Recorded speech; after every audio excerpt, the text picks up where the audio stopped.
চলে গেছে, কিন্তু এবার চলে গেছে। আমাদের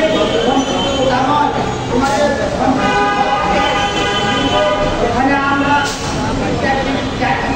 আমাদের কাজকর্ম করতে পারে এবং জীবিকা নির্ভর করতে পারে।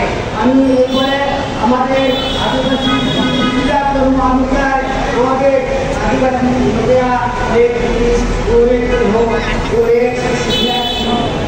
আপনার